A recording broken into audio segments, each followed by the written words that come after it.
有冇試過帶小朋友上堂嘅時候，佢又坐唔定，又專注唔到上堂，完全都唔合作？其實咧，小朋友唔係故意同我哋作對嘅，而佢嘅身體好似能量筒咁樣喺滿瀉嘅狀態，坐都坐唔住，更加唔好講話專心上堂。我哋發現咗一個好簡單嘅秘訣，就係上堂之前咧，先俾小朋友玩15分鐘大肌或者感統活動，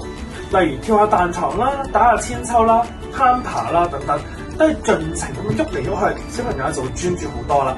點解會咁神奇嘅咧？首先啦，就係先將佢小朋友多餘嘅能量放走咗，小朋友咧就會將佢啲喐嚟喐去嘅衝動咧先發泄完之後咧，佢就真係會坐得住啦。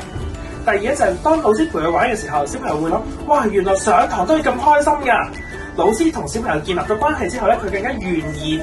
配合接落嚟訓練嘅時間。第三就係研究發現咧，小朋友喐完之後咧，大腦咧就會醒覺喎。運動完之後15到30分鐘咧，小朋友嘅大腦就可以開外掛咁樣，學習效率都會大大提高。